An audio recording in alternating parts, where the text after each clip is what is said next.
शांति।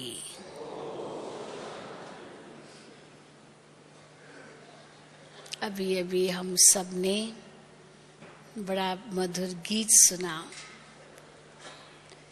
दिल से देते जाओ दुआएं, सब सुख पाए, सबको सुख मिले, सब सुखी हो जाएं, इसलिए दिल से दुआएं देते जाओ। तो यही विषय है हमारा, दुआ दो दुआ लो। क्योंकि ये भी कर्म की गति है कि आप जो देंगे वही आपको मिलेगा। आप अगर दुआएं देंगे तो दुआएं मिलेगी, आप बद्दुआएं देंगे तो बद्दुआएं मिलेगी। जैसा बीज बोएंगे वैसा ही फल पाएंगे। ये कर्म की गति है। इसीलिए बहुत सुंदर कहावत है, आप अपने प्रति जो कुछ भी चाहते हो वो आप दूसरों को पहले दो। आप अपने प्रति क्या चाहते हो? दुख नहीं चाहते हो, बद्दुआ नहीं चाहते हो, लेकिन सुख चाहते हो और दुआएं चाहते हो।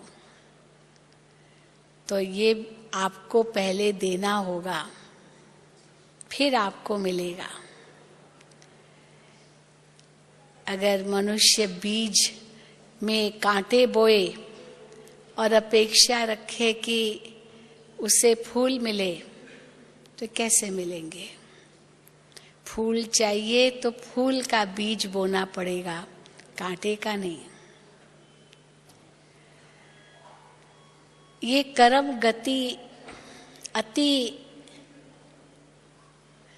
सत्य है, शाश्वत है, जिसको कोई टाल नहीं सकता। लेकिन कई बार हम दुनिया में जब नजर घुमाते हैं तो कुछ अलग सी बातें दिखाई देती है। इसीलिए लोगों के मन में इस कहावत पर या इस सिद्धांत पर प्रश्न चिन्ह लग जाते हैं।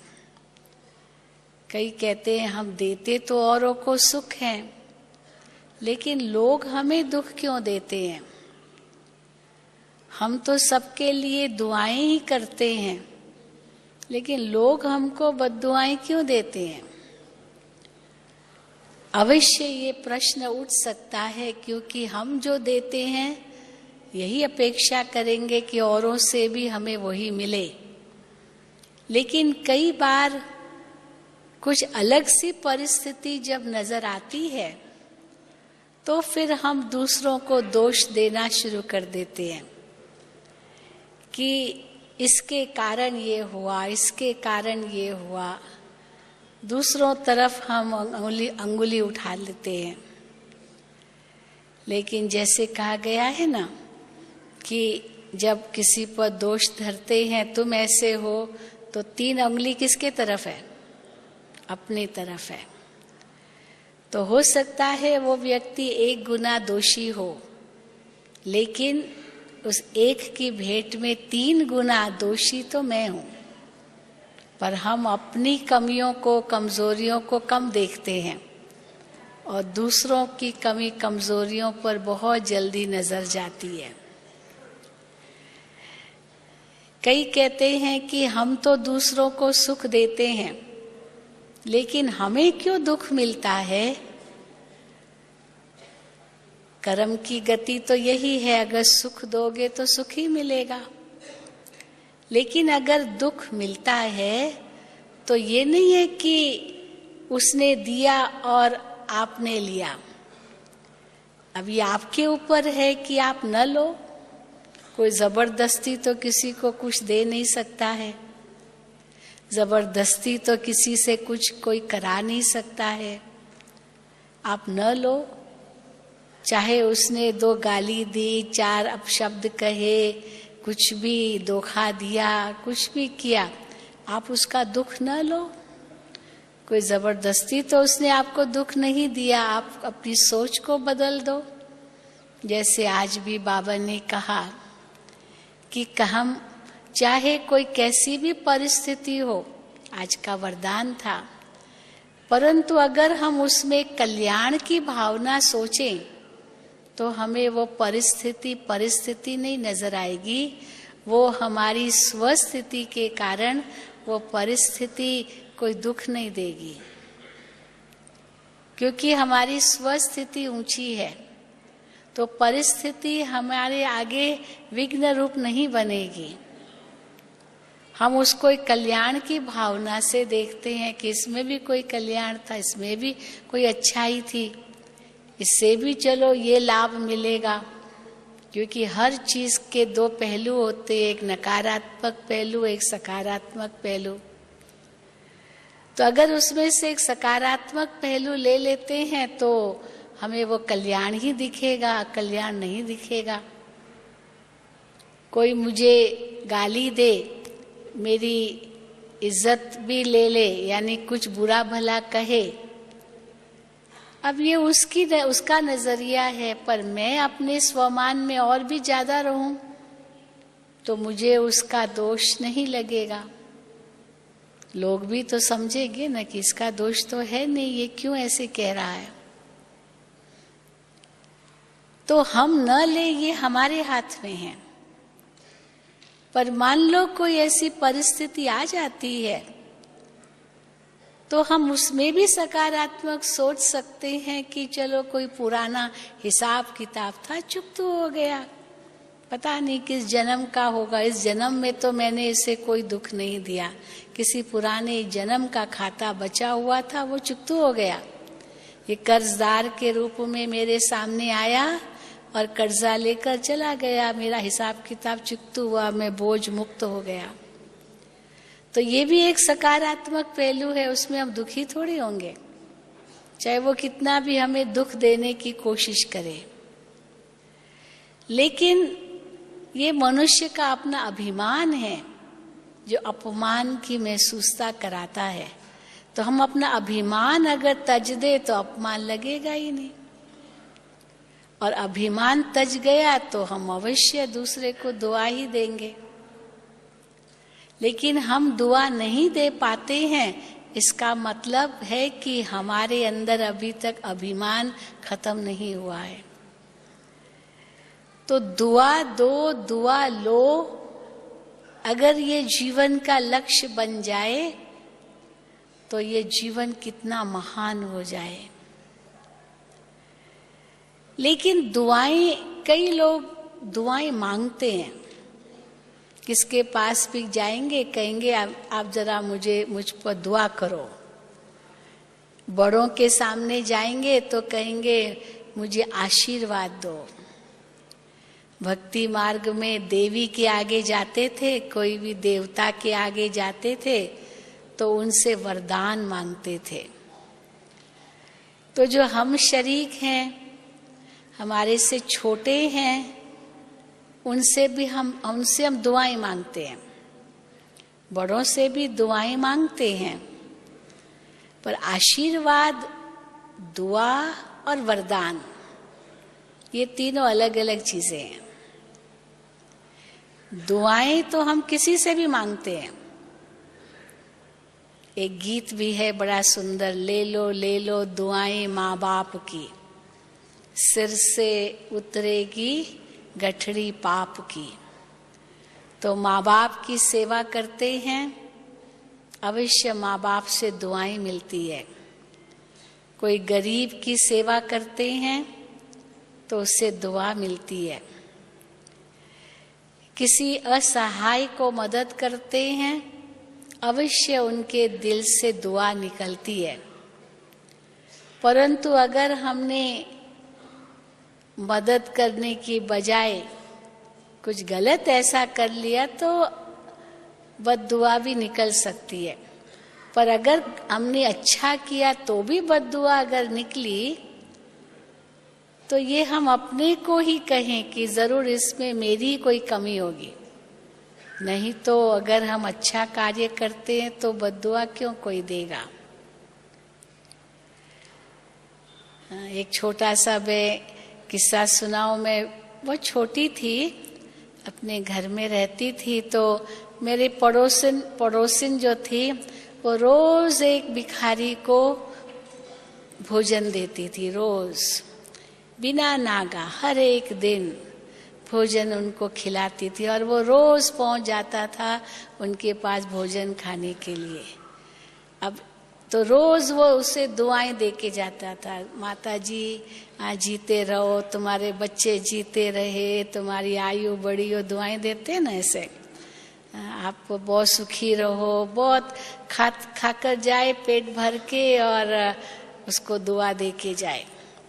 अब एक दिन क्या हुआ कि उसको अचानक कहीं काम पड़ गया, बहुत जरूरी जाना था, तो उसने खाना ही नहीं बनाया था और वो निकल रही थी, उसी समय पहुंच गया और जैसे ही पहुंचा भोजन मांगने लगा। रोज देती थी, 1 महीने से लगातार उसको दे रही थी, बड़ी खुशी हो रही थी कि मुझे दुआएं मिल रही है, किसको भोजन खिला रही हूँ। अब जैसे ही वो पहुंच गया तो इसने कहा माफ करना, आज तो मेरे पास भोजन नहीं है, आज पकाया ही नहीं है, अगर ऐसी बात है आप अनाज ले जाइए, चावल ले जाइए, आटा ले जाइए, सब्जी ले जाइए, पर आज हमने कुछ पकाया नहीं है। तो बस इतना आग बबूला हो गया, मैं तो देखती रह गई। रोज तो उसे दुआएं देता था और आज वो इतना आग बबूला हो गया, इतना गुस्सा किया, जो सारे 1 महीने की जो दुआएं थी ना, अब सोचो क्या हुआ होगा। वो पल भर में बद्दुआओं के रूप में सब बदल गई और उसको गालियां तक देने लगा। अब वो बेचारी घबराई, डरी। तो मैंने उस माता को, मैं तो वहीं खड़ी सब तमाशा देख रही थी, तो मैंने उस माता को सांत्वना दी। मैंने कहा घबराओ मत, आप कुछ कहो, शांत रहो, क्योंकि वो भी गुस्से में आ गई, वो भी गुस्से में आ गया, वो भी गुस्से में आ गई, दोनों एक दो के ऊपर गुस्सा ही कर रहे हैं। मैंने कोई ठेका उठाया है क्या? तो मेरे क्या लगते हो, आधी नहीं, जैसे एक दो के साथ वो ये तू मैं हो जाता है, तो दोनों ही एक दो पर बरस पड़े। अब वास्तव में ये तो आप कहेंगे किसकी कमी थी, किसकी कमजोरी थी, किसकी भूल थी? वास्तव में तो दोनों की भूल थी। उसने उसको आदत डाल दी, ऐसी आदत डाल दी जो उसने समझ लिया कि बस मुझे तो रोज यहीं से ही खाना मिलेगा, और इतना उसमें वो आदी हो गया जो और कोई स्थान में जाना है यही भूल गया। भले गरीब था, भले बहुत ही असहाय था, लेकिन उसके अंदर गुस्सा भी इतना ही था। वो माता ने उसी समय देख लिया, समझ लिया, पर उसने भी तो उतना ही पाप किया जो उसको बुरा भला कहती रही। तो 1 महीना जो उसने थोड़ा बहुत पुण्य कमाया ना उसकी दुआएं पाकर, अब बताओ वो 10-15 मिनट में सब पुण्य खत्म हो गया। तो बाबा कहते हैं कि देखो भक्ति मार्ग में क्या मनुष्य करते हैं समझ तो है नहीं, क्योंकि विकारों से तो भरपूर है ही है। कई लोग हम लोगों को कहते हैं ना, आप लोग गरीबों का लंगर लगा दो, यहाँ भिखारियों को सारा दिन खिलाते रहो। कई जगह होता है, मंदिरों में, गुरुद्वारों में खा के ही जाते हैं, हजारों आते हैं, और यहाँ पर ही ऐसे ही लगा रहे। हम कहते नहीं, ये तो एक आध्यात्मिक संस्था है, ये आध्यात्मिक ज्ञान दिया जाता है, चरित्र निर्माण की बात कही जाती है, जीवन बनाने की बात कही जाती है, केवल पेट भरने की बात नहीं है। जो यहाँ आते हैं अवश्य भोजन करते हैं, आप भी आए हो, आप भी कर रहे हो, इसलिए जो यहाँ आते हैं पहले यहाँ की जो आध्यात्मिक सेवाएं हैं वो लेते हैं, फिर अवश्य भोजन भी करते हैं, सबके लिए भोजन बनता है। पर हम यहाँ लंगर नहीं लगाएंगे जैसे कई स्थानों पर होता है, यहाँ भिखारी आके सारा दिन खाते रहे, उस रूप से तो नहीं है। यहाँ तो हजारों है। आजकल तो भिखारियों की बिजनेस हो गई है, ये भिखारी बनना ये भी एक बिजनेस हो गया है। एक जोक सुनाते हैं ना कि एक व्यक्ति भिखारी था, उसने 1 रुपए की लॉटरी ले ली। तो किसी ने पूछा, तुमने लॉटरी ली 1 रुपए की आती थी तब? तो किसने कहा अगर आपको मोटर गाड़ी मिल जाए, कार मिल जाए, इसकी फर्स्ट प्राइज कार थी, तो अगर फर्स्ट प्राइज कार मिल जाए इस लॉटरी टिकट की तो आप क्या करोगे? तो क्या जवाब दिया उसने? गाड़ी में आऊंगा भीख मांगने के लिए। गाड़ी मिल गई तो अच्छी बात है, गाड़ी में आऊंगा भीख मांगने के लिए, क्योंकि तो धंधा है ना मेरा। ये हो गया है। तो किस रूप से दुआएं दो और दुआएं लो, ये हमें समझना होगा। अवश्य पुण्य कर्म तब बनेगा जब दान करते हैं, तो दान का पुण्य बनता है। इसीलिए बाबा कहते हैं आवश्यकता अनुसार भले दो, हर्जा नहीं, लेकिन जो आज मनुष्य का चरित्र इतना बिगड़ गया है, इतना वो चरित्र की नींव ही हिल गई है, इतना देह अभिमान में है, तो ये आध्यात्मिक ज्ञान ये एक इतना बड़ा दान है, जो चाहे आप मनसा से दो, चाहे वाचा से दो, चाहे कर्मणा से दो, ये आपका बहुत बड़ा पुण्य बनेगा। उसका जीवन बदलना है। केवल 2 रोटी देना ये कोई बड़ी बात नहीं है। कई कहते हैं ना कि अगर किसी को कोई भूखा है तो उसको 2 रोटी देंगे तो दुआएं मिलेगी। भूखा है, आपका ज्ञान कैसे सुनेगा? उसको तो पहले भोजन चाहिए। हम कहते भले 2 भोजन, मना थोड़ी है, परंतु केवल भोजन देकर ही पूरा नहीं करो अपना कर्तव्य, पर उसको साथ साथ वो आध्यात्मिक बातें भी सुनाओ, ताकि उसकी आत्मा की ज्योति जगे, उसको रियलाइज हो कि मुझे वास्तव में क्या करना चाहिए, मेरा जीवन कैसे सुधरे, मेरा जीवन कैसे सफल हो। इसलिए बाबा कहते हैं ये सेवा करो, जिससे आपको दुआएं मिलेगी। ये ज्ञान का बीज हर एक में डालो, फाउंडेशन है ये। कई कहते हैं हम ज्ञान तो दूसरों को सुनाते, लेकिन कोई समझते नहीं, कोई सुनते नहीं है। हम कहते हैं, बाबा कहते हैं कि आप बीज तो डालो ना, एक दिन जरूर इसका फल निकलेगा। कई ऐसे अपना अनुभव सुनाते, आपने मुझे 20 साल पहले ये कहा था, लेकिन उस समय मेरी आंख नहीं खुली, अब मुझे वो महसूस हो रहा है कि आपने जो कहा था ना वो सही कहा था। चलो 20 साल के बाद ही चलो अंकुर निकला, उस समय न निकला, पर निकला तो सही। तो दुआएं लो, पर कई समझते पहले हम दुआएं अपने लिए भी तो लेवे ना। हमारे पास ही शक्ति नहीं है तो हम दूसरों को दुआएं कैसे दे सकते हैं? तो कोई शक्तिशाली हो वो ही दुआ दे सकता है, ऐसी बात नहीं है, क्योंकि हर एक आत्मा तो है ही अपने असली स्वरूप में श्रेष्ठ ना।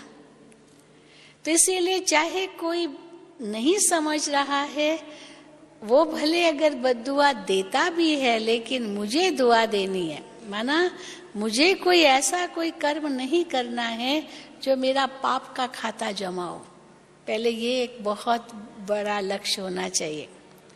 किसने मुझ पर क्रोध किया और मैंने रिटर्न में क्रोध किया, क्योंकि उसने किया तो इसलिए किया, और उसने किया तो अपना पाप कर्म बनाया, मैं करूंगी तो मेरा बनेगा। उसने बद्दुआ दी तो उसका पाप कर्म बना, पर मैं बद्दुआ फिर क्यों साथ में दूं, मेरा भी तो बन जाएगा। इसलिए दुआ लेना और दुआ देना इसकी एक बहुत सुंदर विधि है। कैसे देंगे दुआ? पहले तो हर एक आत्मा के प्रति हमारी भावना शुद्ध हो, बस ये बहुत जरूरी है। चाहे उसकी कितनी भी अशुद्ध भावना मेरे प्रति हो, चाहे मेरे बारे में वो कितना भी बुरा सोचता हो, अब उसके मन को तो हम रोक नहीं सकते, किसी को भी हम रोक नहीं सकते।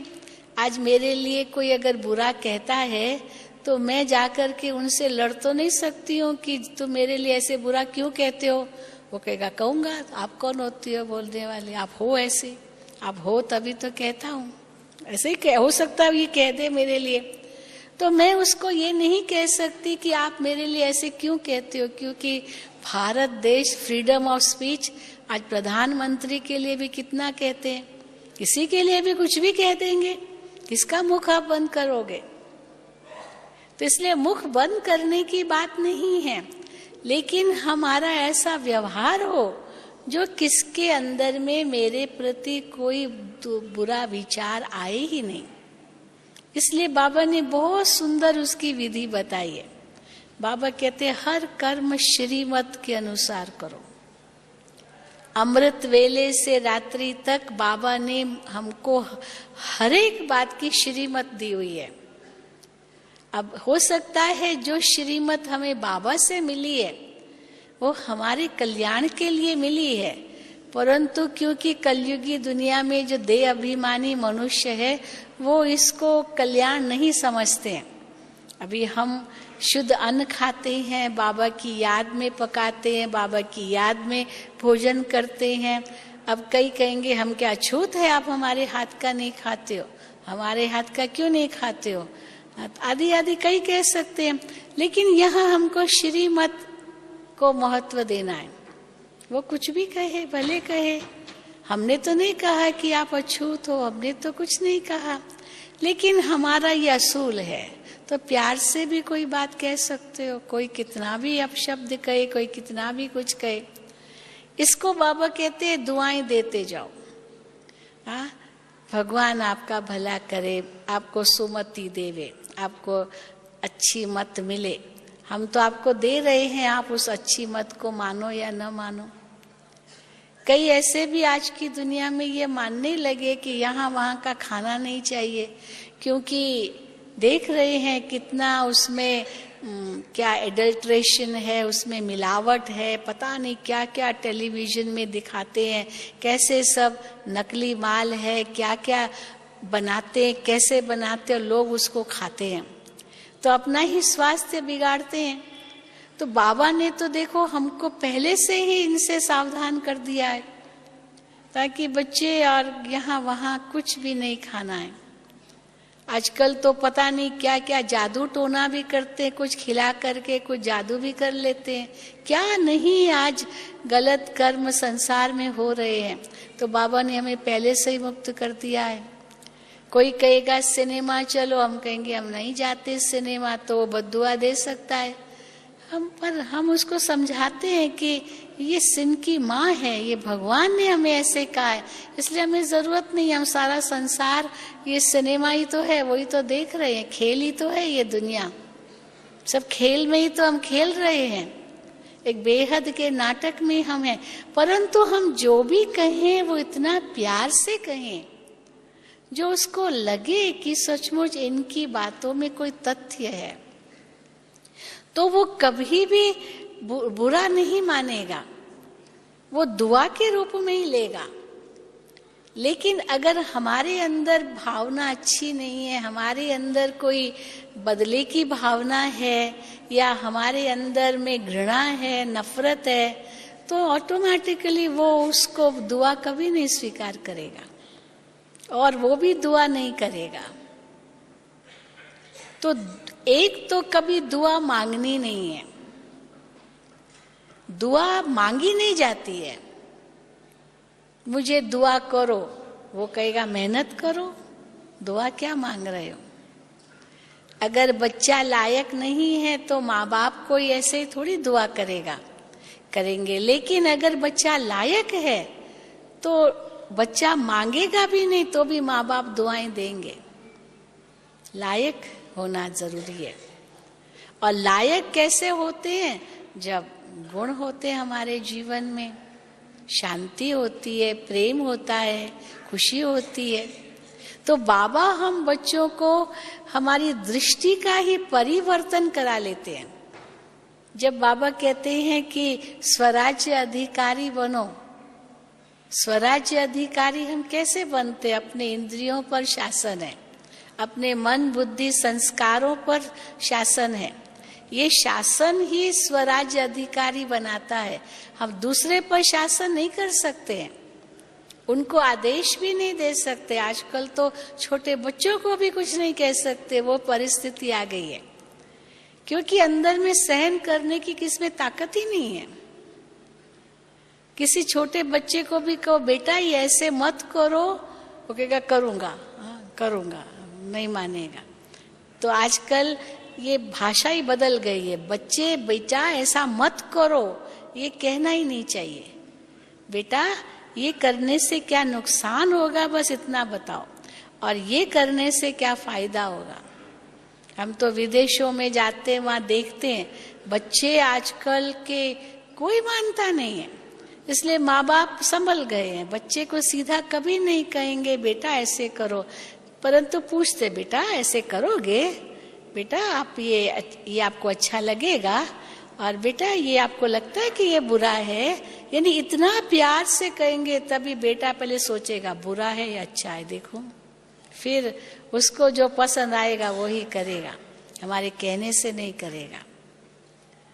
तो इसलिए आज हर एक आत्मा इतनी कमजोर हो गई है जो वो समझ ही नहीं सकती कि आखिर उसको करना है क्या है क्या नहीं करना है। तो हम अपनी फर्ज अदाई अवश्य निभाएंगे, उनको प्यार से बताकर, अब बाकी उनके ऊपर है। पर हम अधिकार नहीं रख सकते कि वो जैसे मैं कहूं वैसे ही करे, परंतु उसके लिए मुझे अपने आप को बदलना होगा, बहुत नम्रता धारण करनी पड़ेगी। अब सभी यहाँ प्रवृत्ति मार्ग वाले बैठे हैं, घरों में तो कई बातें आती होगी, कई परिस्थितियां आती होगी। तो कई बार बहनें कहती है, भाई भी कहते कि हमको ही झुकना है, बाबा भी मुरली में कहते, कई बच्चे कहते हमको ही झुकना है, हमको ही मरना है, हमको ही सीखना है। बाबा कहते हाँ हमको ही झुकना है, हमको ही मरना है।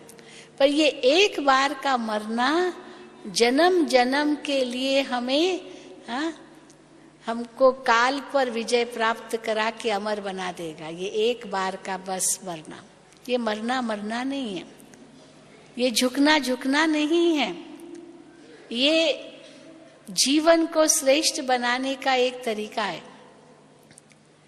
परंतु इसका आधार क्या होगा, जब हमारा लक्ष्य हमारे सामने बहुत स्पष्ट होगा कि हमको सबको दुआएं देनी है और सबसे दुआएं लेनी है, उसके लिए मुझे मरना झुकना पड़ेगा, हर जाने, क्योंकि यही समय है 63 जन्मों का सारा हिसाब किताब चुकतू करने का।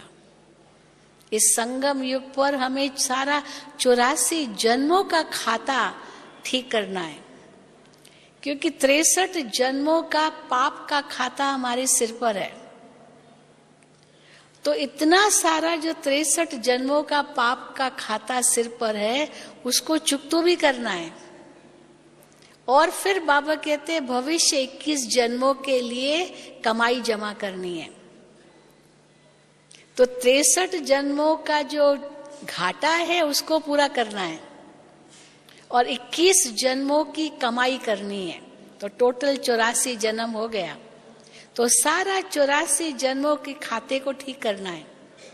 अब किसके सिर पर बहुत बड़ा कर्जा हो और उस कर्जे को भी उसको चुकतू करना है, और आगे के लिए इतनी कमाई करनी है जो जमा का खाता भी बहुत हो जाए। तो उसके लिए उसको कितना कमाना पड़ेगा, बहुत कमाई करनी पड़ेगी, तब उसका इतना कर्जा भी चुकतू होगा और आगे की कमाई भी जमा होगी। और बाबा कहते ये संगम पर तुम्हें करना है। तो कैसे हम ये सहज रूप से कर सकते हैं, सबकी दुआएं लेने से।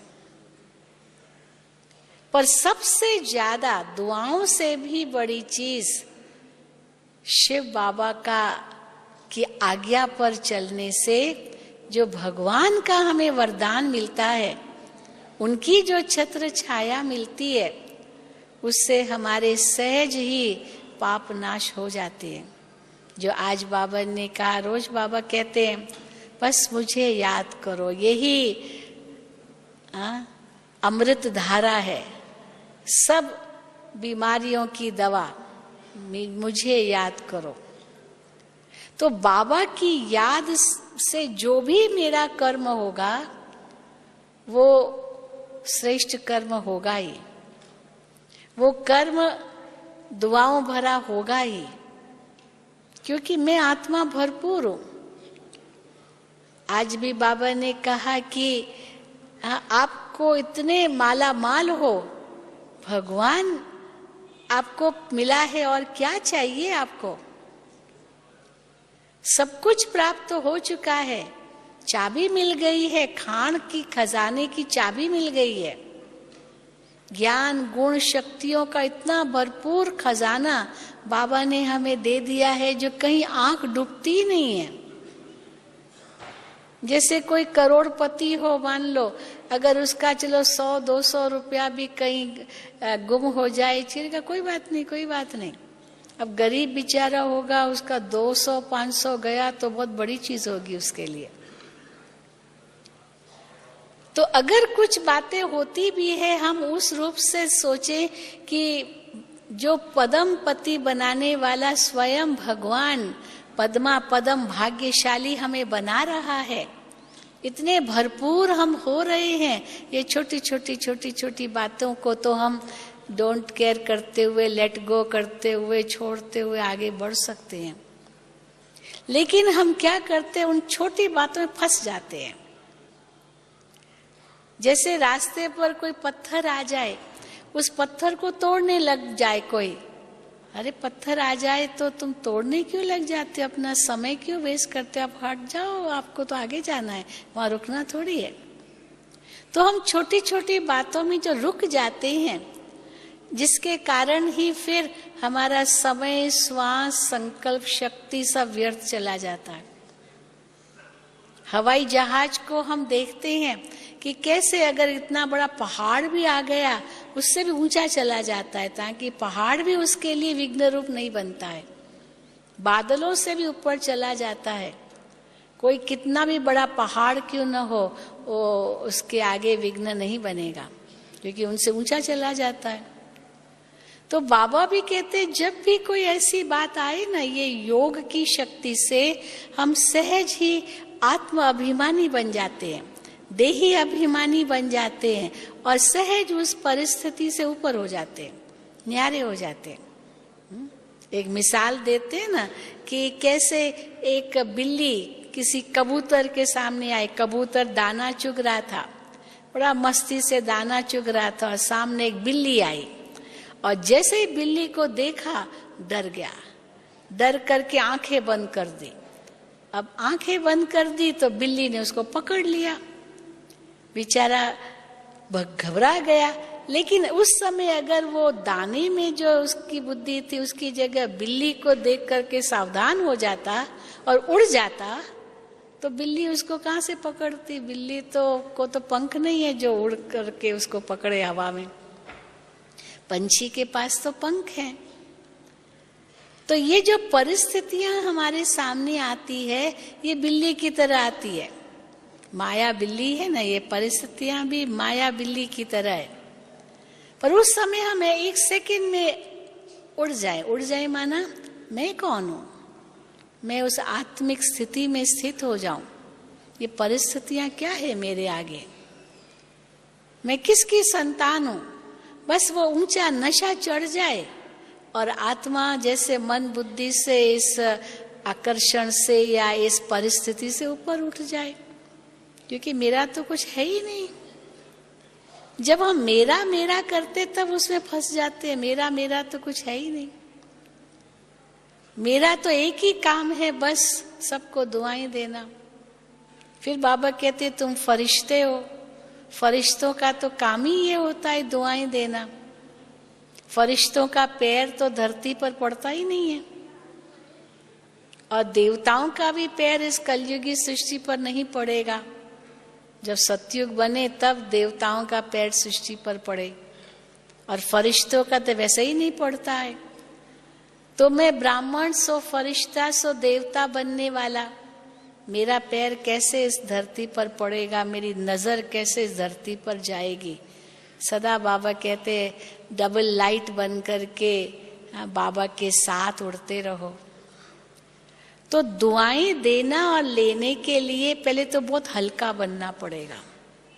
किसी भी बात को पकड़ करके नहीं रखना है। जैसे ही पकड़ के रखा या तेरा मेरा कहा, फंसे। और फंसे माना दुआओं के भागी कभी नहीं बन सकेंगे। छोड़ो तो छूटो। वैसे भी दुनिया में कहते हैं अकेले आए हैं अकेले जाना है, लेकिन उस समय हम भूल जाते हैं और उसमें फंस जाते हैं। इसलिए बाबा ने हम बच्चों को ये मध्य मार्ग सिखाया है। बाबा कहते हैं अपने को कभी भी गृहस्थी भी मत समझो, मैं गृहस्थी हूँ, मैं गृहस्थी हूँ, मैं इतने बच्चों वाली माँ हूँ, इतने बच्चों वाला पिता हूँ। नहीं, गृहस्थी नहीं हूँ मैं खुद ही बच्चा हूँ, बाबा का बच्चा हूँ। तो बच्चा थोड़ी गृहस्थी होता है। फिर मैं सन्यासी भी नहीं हूँ। कोई कह दे बस मुझे तो परिवार में रहना नहीं है, मुझे सब बच्चे नहीं चाहिए, गृहस्थ नहीं चाहिए, बस मैं तो सन्यासी बन जाऊं, बस अकेला रहूं, बस मुझे तो कुछ नहीं चाहिए ये संसार का, बस यहाँ आके मधुबन में बैठ जाऊं, बस सब झंझट छोड़ करके। बाबा कहते ये भी नहीं करना है, परिवार में भी रहना है। सन्यासी तो हम है नहीं। कई लोग समझते हैं कि हम सन्यासी हैं, हम कहते नहीं है, हम भी तो अपने परिवार में रहते हैं। अगर मधुबन में भी रहती है भी तो परिवार है ना। एक लौकिक परिवार में तो फिर भी सब अपने जैसे होते हैं, एक ही जाति होती है, एक ही भाषा होती है, एक ही कुल बना, वो ही परिवार है, एक ही परिवार के मेंबर्स हैं, ब्लड रिलेशनशिप है। यहाँ तो बेहद का परिवार है, कोई ब्लड रिलेशनशिप भी नहीं आपस में, कोई महाराष्ट्र का तो कोई पंजाब का तो कोई कर्नाटक का तो क्या, और सब मिल करके रहते तो और ही कितनी बातें हो सकती है। वहां तो फिर भी ब्लड रिलेशनशिप है, कुछ मोह ममता है तो मिल करके रह सकते हैं। यहाँ तो बिल्कुल ही वो रूप नहीं है। परंतु कैसे रहते हैं सब मिल करके एक बाबा के सहारे से।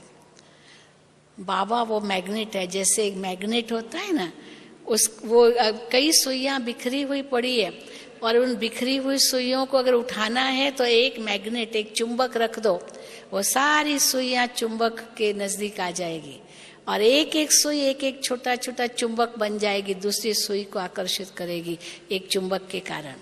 पर चुंबक को आप हटा दो तो क्या होगा, क्या होगा? सारी सुइयां गिर जाएगी। तो चुंबक वो सहारा है, तो हम सबका सहारा तो बाबा है ना। तो कैसे इस बेहद परिवार में हम रहते हैं, क्योंकि मेरा कुछ नहीं है।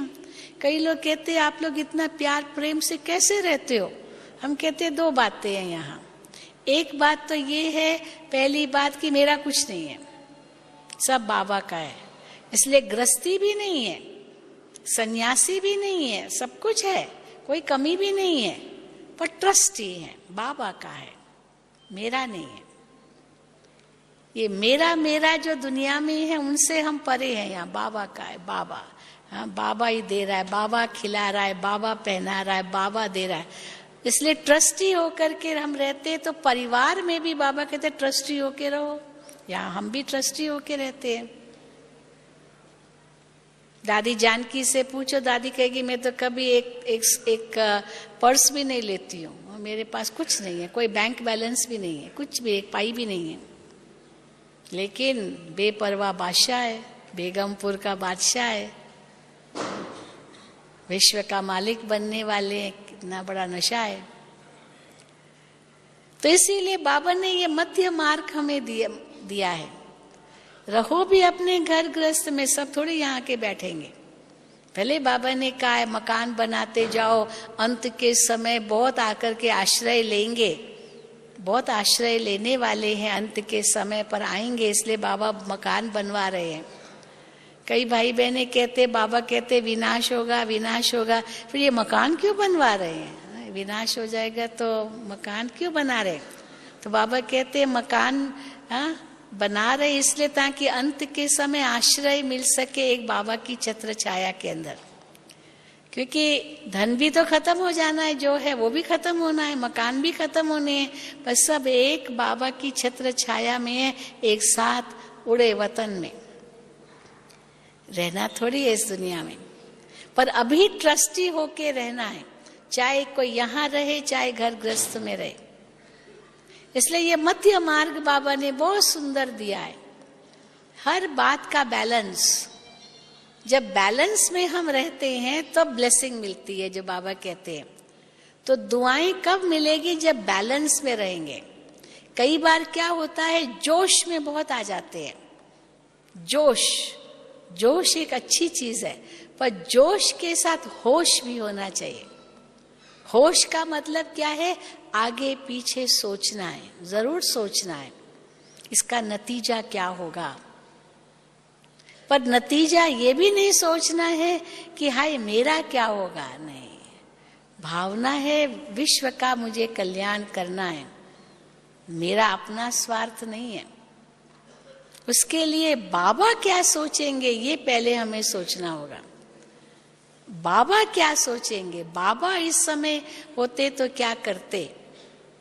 जब बाबा कहते हैं कि बाबा की कदम के पीछे कदम रखना माना 10 कदम ब्रह्मा बाप के बताते, तो इस समय अगर बाबा मेरी जगह होता तो बाबा क्या करता?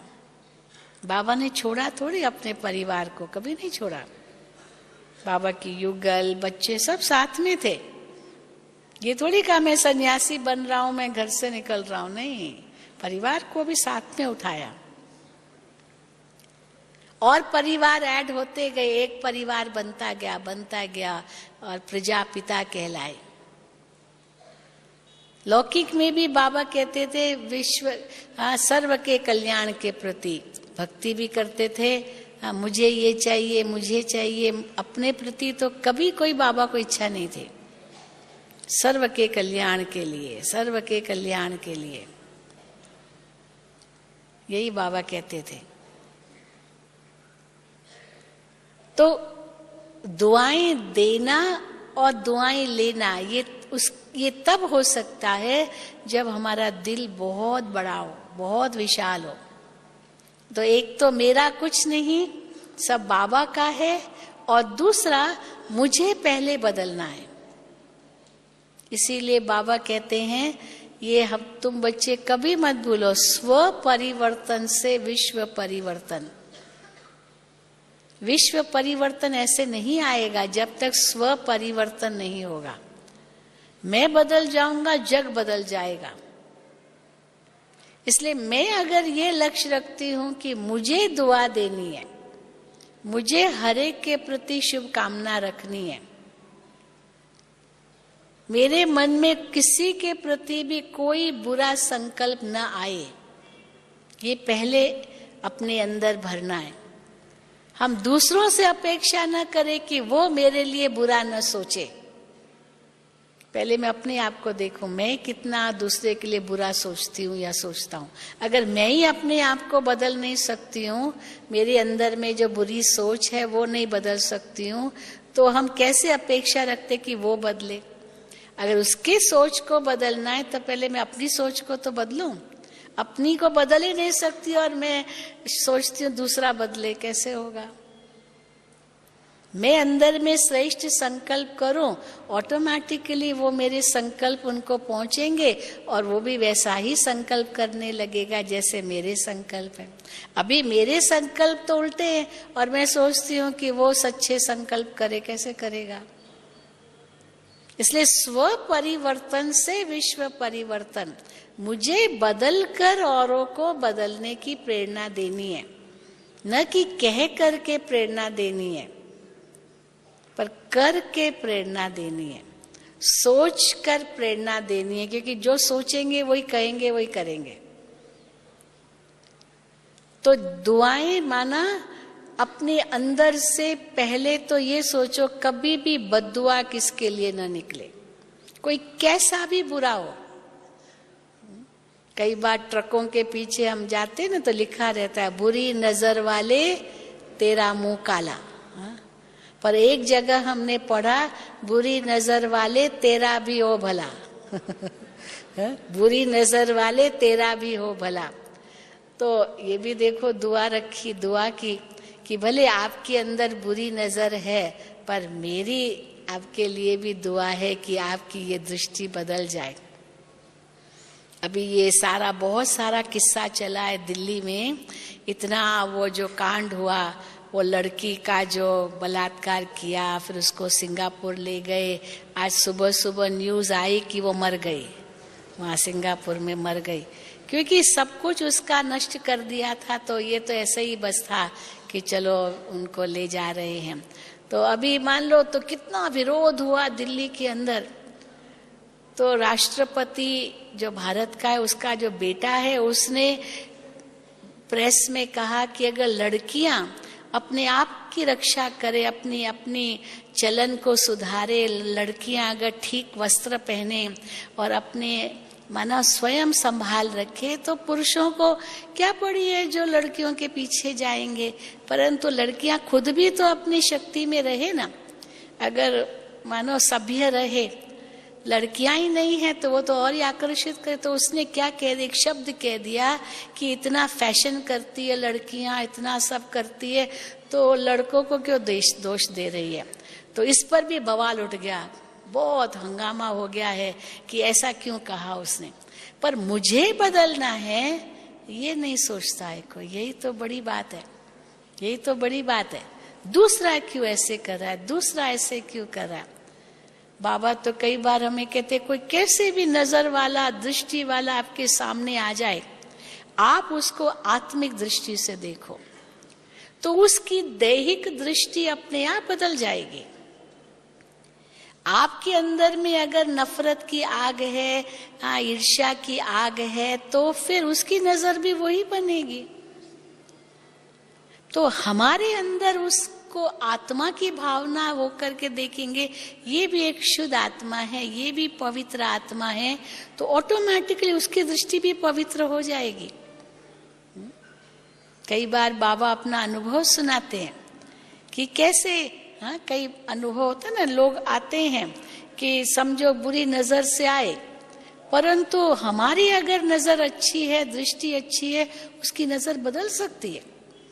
बाबा एक बार मिसाल दिया कि जब हैदराबाद सिंध में बहुत एंटी प्रोपेगेंडा होने लगी, ओम मंडली के प्रति बहुत कुछ हुआ, तो कई जो एंटी ओम मंडली के थे, उन्होंने सोचा बस बाबा को मार डाले। ऐसे भी हुआ था। तो बाबा तो अपनी मस्ती में रहते थे, किसके प्रति दोष तो रखना नहीं था। बाबा के प्रति तो कितनी गलत गलत बातें कही, क्या क्या फैलाया, बहुत कुछ फैलाया। क्योंकि बाबा के पास आती थी बहनें, उनको तो कृष्ण के साक्षात्कार होते थे, बाबा से श्री कृष्ण का साक्षात्कार करती थी, तो बस गोपी बन करके वहां रास भी करते थे। तो कई लोगों ने कहा कि देखो ये दादा लेखराज अपने आप को कृष्ण कहलाता है और इसको 300-400 रानियां मिली है, ये कहता है मुझे तो 16,108 रानियां चाहिए। अब बाबा ने तो कभी नहीं ऐसे कहा, जरूर गोपियां थी, क्यों नहीं, गोपी वल्लभ की गोपियां हैं। तो इतनी सारी बातें फैलाई, तो यहां तक भी ये षड्यंत्र रचा कि कैसे इनको खत्म कर दे।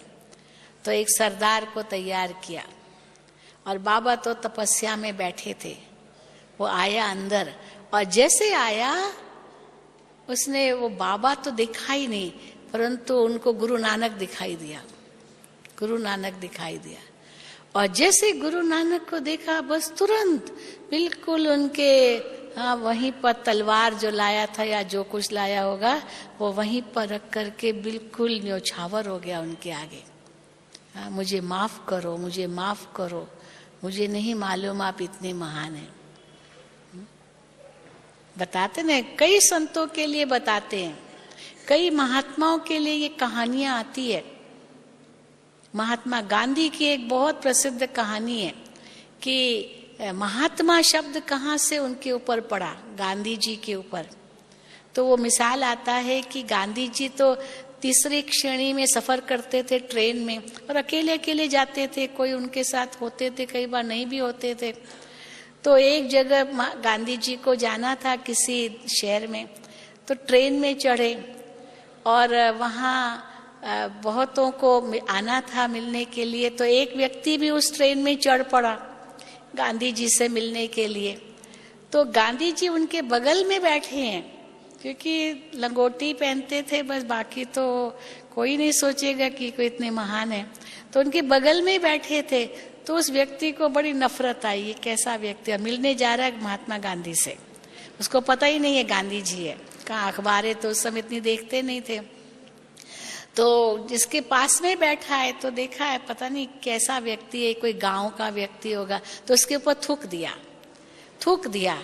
तो गांधी जी ने वो थूक को मिटा दिया, फिर दोबारा थूक दिया, 3-4 बार थूक दिया, लेकिन गांधी जी ने कुछ भी नहीं कहा, बिल्कुल वो थूक हटा दी, लड़ाई करने नहीं लगा उनसे, शांत बैठा रहा।